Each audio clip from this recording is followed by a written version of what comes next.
So we have yet another national park that is moving toward, you guessed it, a timed entry system.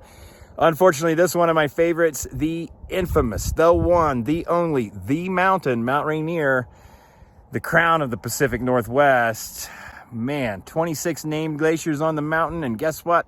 If the Park Service has their way at Mount Rainier, you will need a timed entry permit through rec.gov and your friends over at Booz Allen Hamilton in order to enter Mount Rainier, our nation's 5th national park, established in 1899. So, guess what, friends? It's time to say something. There's a virtual public meeting tomorrow. Stay tuned to get information on how you can make your voice heard.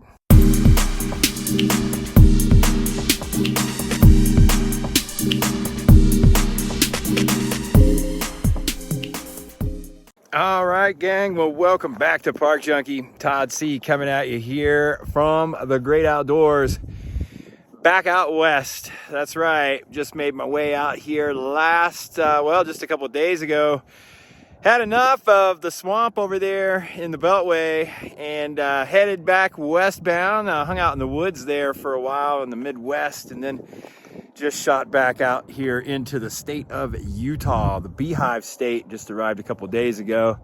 Spent some time up in the desert, one of those dusty hippie music festivals, and watching all the lights dance around until the early morning. And now we're here back out in the adventure zone, ready to get down and get after some wild adventures here in the summer of 2023. Springtime right now, and I'm just coming at you with a little update, some things that are developing in the park world. Currently, we're looking at another park, looking for the corporate entrance system to be implemented at their gates, and that, my friends, unfortunately, one of my favorites, Mount Rainier, our 5th national park, established back in 1899, and I was fortunate enough to work in Mount Rainier in 1999 for the 100th anniversary there at the Longmire Inn, the National Park Inn in Longmire.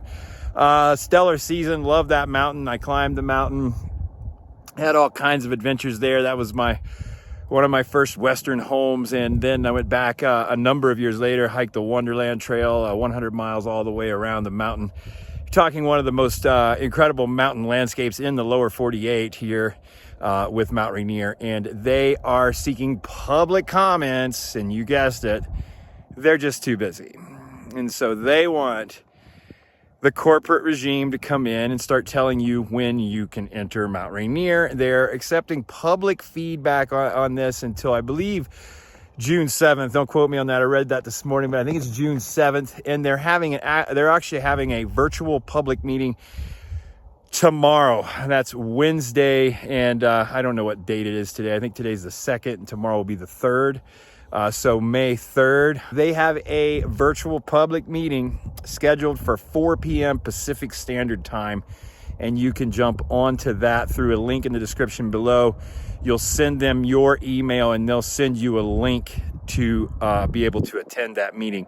Now, guys, it's important that you understand what's going on with these parks, because this is yet another one of our parks that's saying they want to be able to regulate the number of people that enter that park, and they want you to pay a private corporation in order for you to have the privilege to enter your own national park, just simply because they've reached a point where they have about 1.7 million visitors per year at Mount Rainier. Now, over the course of the past decade, that number has increased by I think maybe right around 500,000. So they went from like 1.1 or 1.2 million visitors per year to 1.7 million visitors last year in 2022 in Mount Rainier National Park, 1.7 million, and they want to be able to shut that down and tell you that you have to pay your $2 to the private corporation in order to enter the park. So if you don't like that, stand up and say something, please. Otherwise, you're not going to have a Mount Rainier. You're going to have a timed entry nightmare, just like Glacier does. And if you're one of those folks that live up around Seattle, well, you may want to really say something about this, because they're going to shut you out of your own local park, just like they did to all those folks around Glacier. So go ahead and stand up, say something.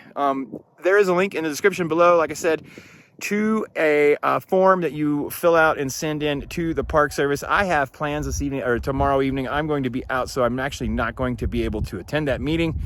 I attended the one a few weeks ago for Shenandoah. It's very interesting to at least be able to see what they're saying in these meetings and then provide your feedback through a comment form in the meeting. I couldn't figure that one out the other day with Shenandoah. I tried to make a couple of comments during the meeting, but it doesn't look like my comments were going through. It could have been that I had bad reception at that time and my Wi-Fi was running off of a hotspot, which was not adequate for communication, but it seemed to play the Zoom video fine. So I don't know. Anyway, if you're interested in putting your feedback forward for the Park Service, you can do that during this meeting tomorrow, and that is at 4 p.m. Pacific Standard Time. Park Junkie has a few adventures coming up here in the coming weeks. I am headed out of bounds for probably at least 3 weeks, maybe a month. So I won't be having any postings here on the YouTubes. Won't be writing anything over on the Substack, the website, nothing. I'm going to be out of the zone for a while. I'm not going to say exactly what I'm doing, but we should have some cool content coming up in the coming weeks and months, just simply due to the fact that we're going to take some really cool trips this spring here with Park Junkie, and I can bring you guys along if you subscribe, comment, like, and tell all of your friends about this. And also, guys, be involved. Tell the Park Service what you want. Tell your senators what you want. Tell the Energy and Natural Resources Committee what you want. If we don't like these systems being implemented on public lands, it's our duty to say something. All right, friends, just a quick update on that. Thanks for tuning in. I'm going to pop out of here, and we're going to have a lot of cool stuff coming up in the coming months, but I'm going to have to go collect some footage first of all. So wish me luck. I'll be back in just a jiffy. Hope everybody's well out there, and let's do some forest good. Stay motivated, friends. Cheers. What a cool scene that was.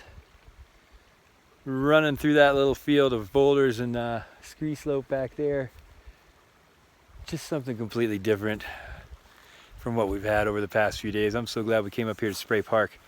Recommend it highly. I don't know what Ipsit Creek's like. I'm sure it's gorgeous as well. We were really blessed with a fine day to come out here to Spray Park.